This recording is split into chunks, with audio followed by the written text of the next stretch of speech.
Hey guys, welcome back to the channel. So today we will be painting this bokeh landscape.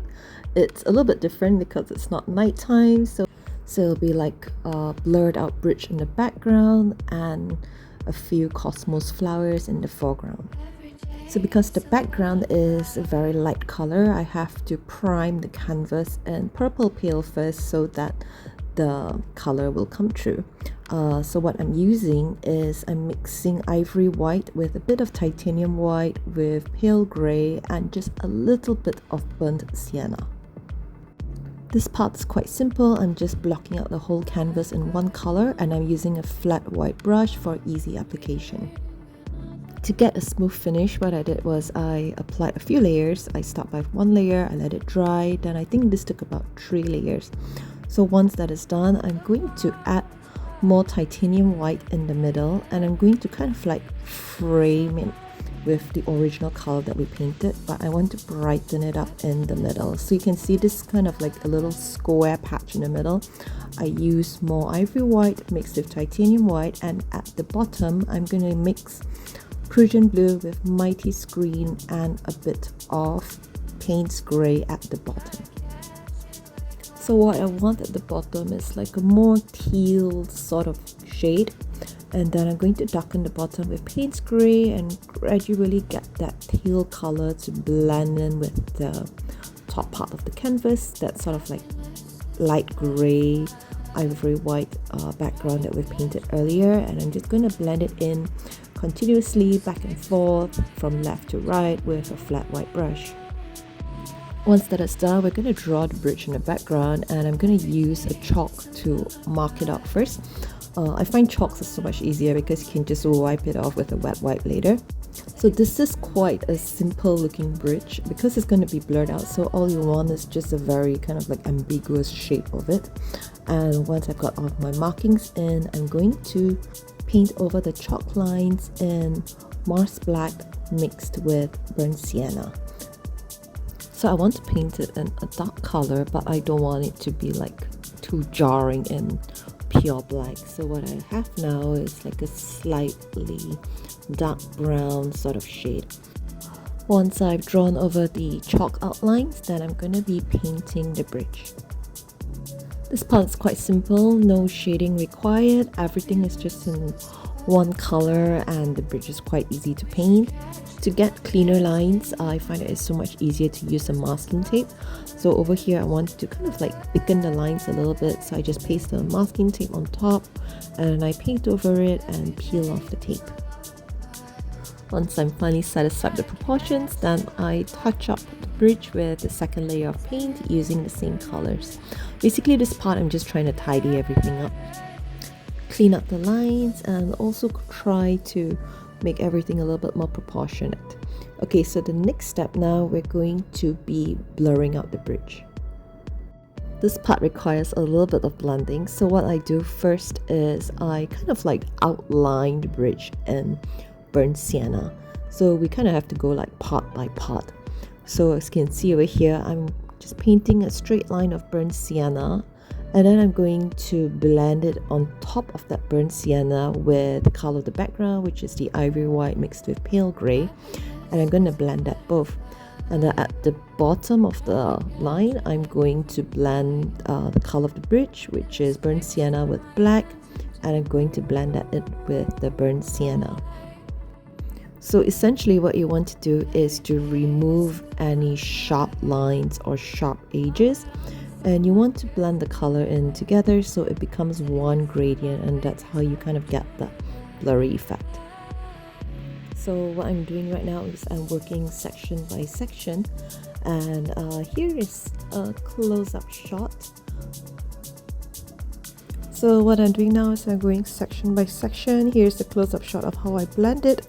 Burnt sienna first, then I blend the bottom part, the outside part, with ivory white and pale grey, and then the inside part I blend it with Mars black and burnt sienna.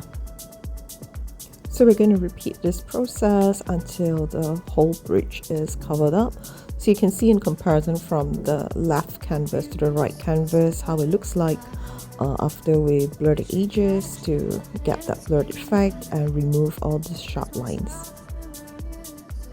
So I fast forward it a little bit because this is just very repetitive, and the left and the right canvas actually mirrors each other, so it's pretty much the same thing but mirrored. So this part required a lot of blending, and what I do is I usually like to go layer by layer, and I want to add more brown on this holes over here because it kind of looks like the warmth glow of the sun peeking through from behind. So here's another close-up shot to see how it's done. First apply burnt sienna, and then I blend it so that I remove that sharp line. Basically this part I'm just also like touching up and make sure like the blending is a little bit more smooth and it becomes sort of like one gradient. Also, this helps when the paint is still damp, so that's why we have to go like section by section and slowly blend it in while the paint is still damp to make it easier, as we're working with acrylics right now and the paint dries really fast. So usually by the second layer you can see it's a lot more smoother than the first round, and the transition looks a lot more nicer. It's like not as choppy. And here is another close-up shot. I'm just trying to find the best angles because sometimes I feel like my fingers are just blocking the way and I can't see anything anyway. So this is another one for anyone that's interested. We start again with the burnt sienna, and then we blend it with the top part, which is the sky, which is ivory white mixed with pale gray. Okay, now I think you can see it a lot better. So this is how I blend it, just to make sure that it's smooth, and then I blend it again at the bottom with the Mars black and burnt sienna. And sometimes you need to blend it a few times to create that gradient. Gradient I'm talking about is from the pale gray and ivory white to the burnt sienna, and then to the bottom Mars black and pale gray. So now when we pull the camera back and you can see the full canvas, you can see how it looks like once everything is blended nicely. So overall what we want to achieve are much softer lines and not as harsh looking to the eyes. Once the main structure is done, we're going to blur out the cables as well using the same technique. So now moving on to the next part, we're going to draw the bokeh circles.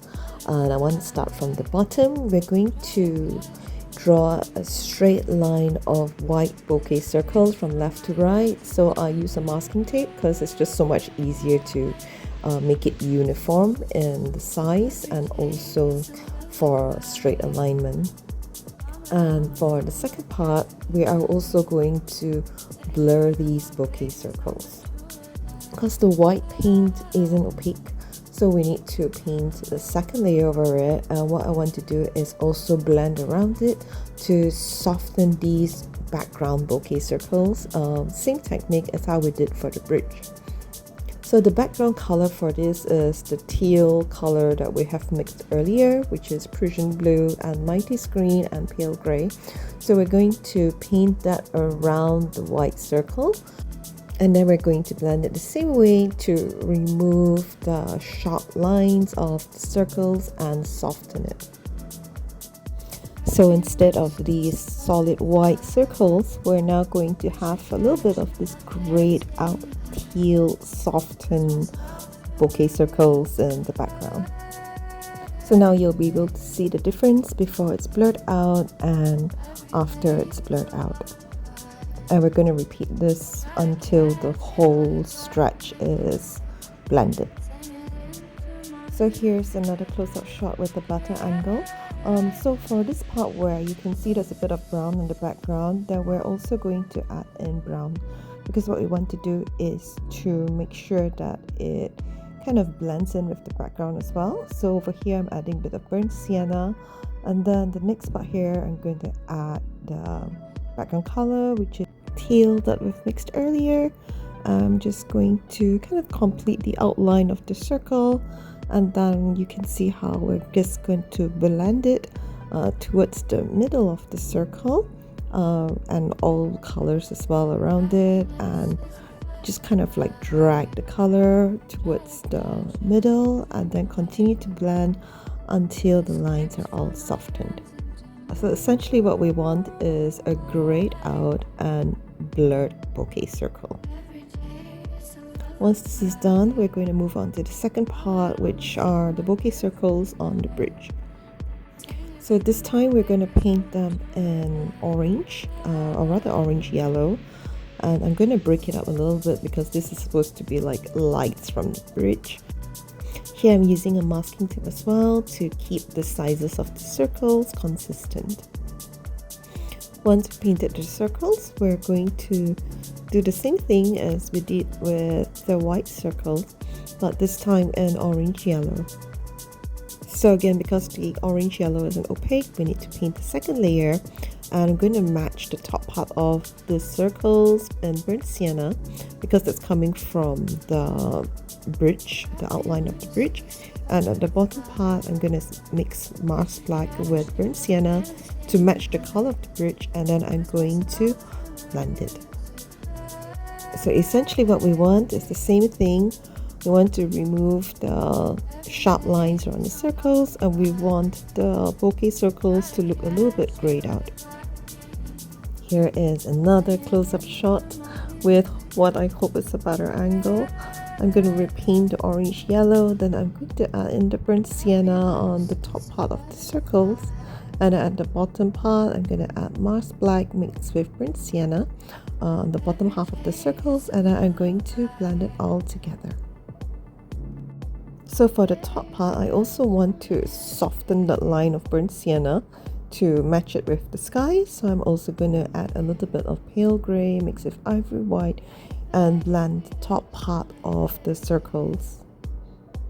Now that I've pulled the camera back, you can see the difference between the blended circles and the ones before. It looks a lot muted right now, and that's what we're trying to go for. Next, I want to add a string of white lights across the cables on the top part of the canvas. So I'm going to paint white bokeh circles, and then after this I'm going to soften these bokeh circles by adding a bit of pale grey around the edges of the circles, just like we did, but it's just to soften it a little bit. So after we blend the pale grey around the white circles, you can see it looks a lot muted now, and the white isn't as glaring to the eyes. Once that is done, I want to scatter a few more bokeh circles in Naples yellow, just above the stretch of white bokeh circles that we drew at the bottom. So this will help to kind of break it up a little bit at the bottom and also bring in different elements of light scattered across the landscape. And also we're going to soften this by blurring it into the background, and over here, because we did the gradient earlier, so it's a bit of gray mixed with just a little bit of teal, and we're going to soften the edges around it so it will look somewhat like this. We're going to repeat this until all these new yellow circles are softened, and I kind of like how it looks. It looks a little bit more muted and just sort of like in the background and not really in your face. But this is just the first step. So once we have blurred it all out, we're going to draw the second layer of bokeh. I find that by blurring out the first layer of lights instead of all of it being solid, it actually adds so much more to the second layer. Like the second layer of bokeh circles stand out so much more, and once we scatter it across the whole painting, then the painting actually the lights comes to life. So for the white row below, we're going to just paint white circles, but we're going to paint it in between the circles that we've grayed out earlier, so you can see like a hint of the grayed out circles that we've painted earlier behind the white circles. And then for the yellow part, we're just going to scatter one or two in the middle of the ones that we have blurred out. So for the row of orange circles, we're only going to paint a few, and we're going to leave a little bit of space for the blurred out ones behind in the background, and then we're going to just sprinkle a few white circles on across the cables where we've also grayed out the white bouquets. And then on this part here, we're just going to add one white circle in the middle of the orange, and then the next step is to repaint it over because the paint isn't opaque. So this is what I need to do sometimes to make it stand out a little bit more, is to repaint the second layer to even out the paint so that the paint will shine through. I've skipped most of this part because it's quite repetitive. Basically, we're just painting over the first layer to make it a little bit more solid. And then now, usually what I like to do is if I blur out the background, I like to add something in the foreground so it kind of draws attention to the front and also captures the blurry background aesthetic.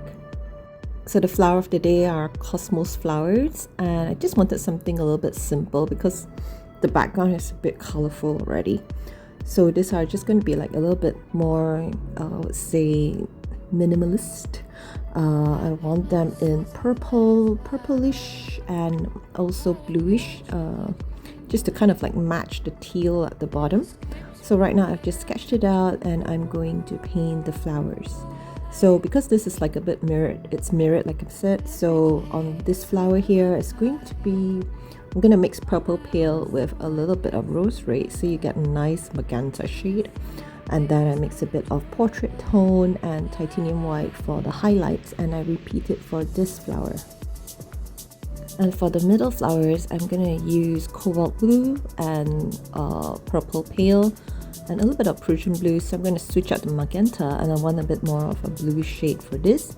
And once these flowers are painted, it is finished. Thank you guys so much for watching the video, and I hope you find the tutorial useful. This painting is listed on Etsy. Link is in the description below. So thanks for watching, and I'll see you again in the next video. Goodbye.